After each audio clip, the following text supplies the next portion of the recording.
All right, fantastic. Well, we have the pleasure today on FinTech Insider Interviews to talk to Simon Vans-Colina. So Simon's been kind enough to come in and tell us about some of the cool things that have been going on. And your role, particularly at Monzo, as well as being, I think, your chief unicyclist in the office, but you're an engineer in the team, right? Yeah, I'm an engineer and a bit of a futurist. So this is something that's dear to my heart.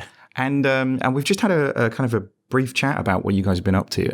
And it's pretty impressive. Do you want to give us a little bit of a kind of an explanation, and then I can like really geek out and kind of like we can talk about 1,000 different ways that I'm going to use this. So the TLDR is that as of today, Monzo is connected to If This Then That. So we are the first bank globally ever to be on If This Then That, which means you can automate your entire financial life. You can do all sorts of crazy stuff with it. And for the guys who don't know If This Then That, do you want to sort of go through? Because I use this pretty heavily for various different things, but I've never been able to kind of get into it from a financial services perspective. Sure. So If This Then That is a place that links all of the internet-connected smart services together. So things like your smart lights, your smart thermostat, your social media accounts, basically anything that's connected to the internet with an API is probably on If This Then That now. But never before have there been any banks on If This Then That. Yeah. So we're the first. That's crazy because basically you've integrated the entirety of the internet into what you're doing, right? You know, like I use it for smart devices around my house for, like, say, various different sort of social media things. So now when you run out of money in your account, you can turn your lights off. Great. That's it. Well, like saying, I'm trying to kind of wrap my head around all of the different sort of things that I can now do with this, because literally this is limitless. Like my integrations into like Google Calendar, integrations into what I post on social media. Like if I want to penance myself every time I mention something specifically on Twitter, like I can do that now, right? You can do, yep. There's serious use cases as well. One of the triggers that we've built is when you attach a receipt. So in Monzo, you can take a picture of the receipt and attach it to your transaction. That was now a trigger for If This Then That, or IFTTT, as we've been calling it. That means that you can basically, like, if you go out and you have to claim some expenses back from your employer, you can take a photograph in Monzo, and that will trigger If This Then That. Yeah. So you can basically that part, the action could be, say, take that receipt image and email it to my accountant, and you could have another applet that says, because I've emailed that receipt to my accountant, I also want to put that transaction with the full transaction details into a Google Sheet so I can work out if my employer paid me back the correct expenses, for example. Wow. It's crazy. Like say, I literally can think of 1,000 permutations on what I'm going to. So you guys have been using this for a little while internally, right? Yeah, it's been live for staff for a couple of weeks now. And how have been, like there must have been 1,000 different things people did. Like, what's the weirdest thing that people have kind of come up with to do this with? One person at Monzo has set it up so that every time they go to KFC or McDonald's, it puts £5 into a fitness pot. And every time they run a kilometer, it takes £1 back out. So they can basically track whether they're doing more running or more KFC. That's the sort of definition of a balanced diet right there, I guess. Exactly. But there's like tons of cool use cases people have come up with. Some students who have student loans told us they want to put all of their money into their student loan pot and pay themselves a daily allowance from that. So every day they pay themselves 12 quid, and on every Saturday they pay themselves 20 quid, or every Friday night they pay themselves 20 quid, and then if Manchester United win, they pay themselves an extra 20 quid. And that's how they basically budget and like eke out their student loan to make it last the whole year. Wow. And I think you were saying, was it somebody who's used a swear jar as well? Yeah, so I built a swear jar. There's one of the triggers is a button that you can put on your Android phone. Okay. So let me give you an example. So I'm going to create a swear jar. So if I go into If This Then That and I create a new applet, and if I hit the plus on this, I can select Monzo as a trigger, and I can say whenever I press the button, then I want to move £1 into my Monzo swear jar pot. So move money into a pot. Now you can see it's loaded my list of pots, and we'll just put £1 in there. Now I can create an applet. I can create a button on my phone and move money into my swear jar pot. Now when I tap the button, it moves £1 into my swear jar. Wow. I think that's probably going to be the first thing I set up for myself, to be honest. So, and there's a few that you're going to be launching with, is that right? We're launching with a whole bunch of applets that are sort of pre-built recipes to give people inspiration. One of the coolest ones is the 1p savings challenge. So on the first day of the year, you put 1 penny into your pot, and on the last, every day you put, 2, 3, 4, 10, 15, whatever, up to 365 pennies. And at the end of the year, you end up with about 600 and something pounds, 650 pounds, I'm not sure. But we built that with if this, then that, or IFTTT. So that's one of the applets that we're launching with as well. Wow. I'm just so interested to see what people do this. Yeah, we are too. Every time you think you come up with a list of what you can do, someone else comes up with another crazy idea. Yeah. Well, and like you say, we're in a world where we're sort of fighting feature parity, where, this company does this thing or this company does this thing. And, we're seeing, Barclays come out and kind of do similar things to what some of the challenges are doing. You've literally released all the features. All the features at once, yeah. So it's kind of like, I love open banking, and I'm deeply involved in the open banking, and I really support what they're doing. But open banking is a very limited set of what you can do. Like, you, as an individual, you can't get access to your own bank's APIs unless you go with Monzo. We have a developer API. But I always wanted, and at Monzo, we always wanted that everybody should have access to this sort of power. So, normally at other banks, you have to be an AISP, an account information service provider, to even get access to the APIs at your bank. Mm-hmm. At Monzo, you can, if you're a developer, you can use the developer API. Yeah.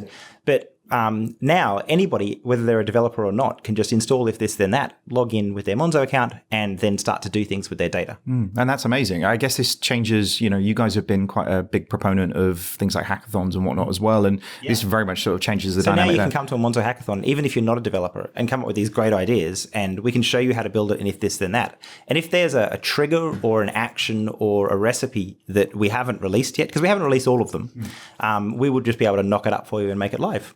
So our motto at Monzo is Monzo makes money work for everyone. And that means there are as many different personal finance management strategies as there are customers. We learned this in the early days.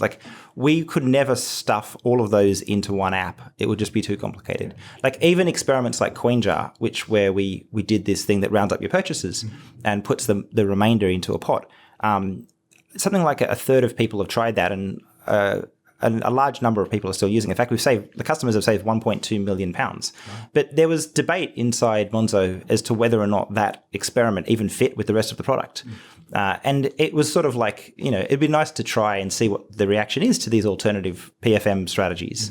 And it really gave me the confidence to know that, because as soon as we put that out there were 48 pages of suggestions about other things that people wanted. And we're I was just looking at the list, and it's they're all great, and there's no way I can ever build them. But, if this and that, you can just do it. Yeah. I think, as you said, open banking has been really interesting, but actually everybody's worrying about integrating other people's things into them. It's aggregation.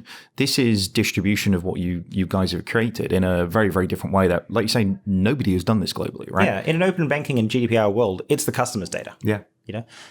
And if customers want to do things with their data, the point of open banking is it's the EU saying to the banks, it's you can't build a wall around these customers' data anymore. They have the right to do what they want with it. And the way they've tried to enable that is by sort of raising this minimum standard with the open banking APIs and with PSD2.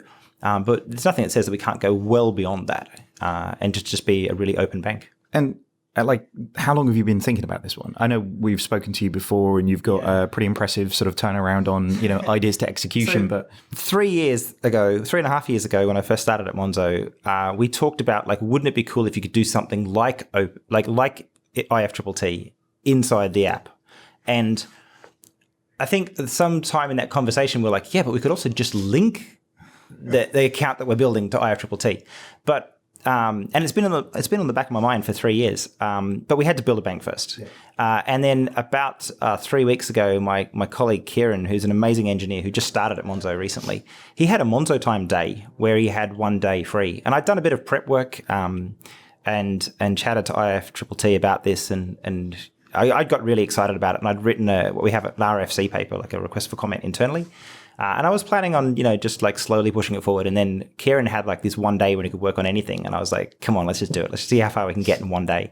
And we really surprised ourselves. I think we basically had the really minimum viable 1 action, 1 trigger working by the end of that day. And then we're all right, this is serious. This is too cool. We have to keep working on this. So the whole build from start to finish was about 2 weeks. Wow. And it's live now.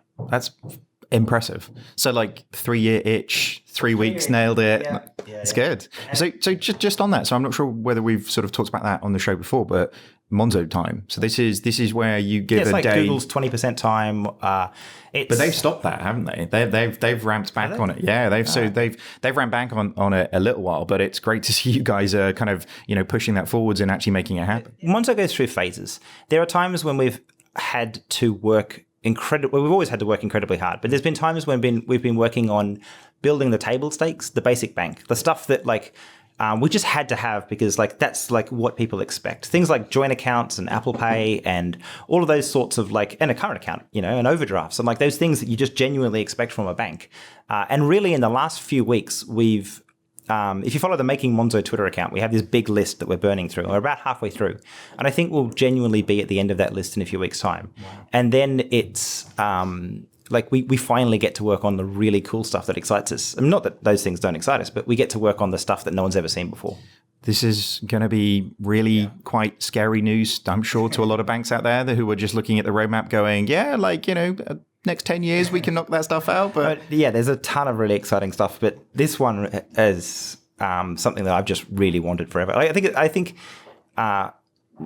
maybe I'm retrospectively exaggerating this a little bit, but I'm pretty sure that it was thinking about this that convinced me to come work at Monzo. Yeah. There's this idea that, I've always been a developer and I've always been a person who loves APIs and hackathons and stuff. And just the possibilities of having a bank with an API is what really excited me in the early days. It's cool. Thank you so much for coming in and chatting to us about it. I'm so much looking forward to kind of seeing what people actually do with this. And this goes out today. It's out now. Yeah. By the time you hear this, it'll be out. Well, go and have some play, guys, and let us know what you do with this. So, Simon, thanks very much for coming in and joining us at FinTech You're welcome. Insider. Thanks for having me.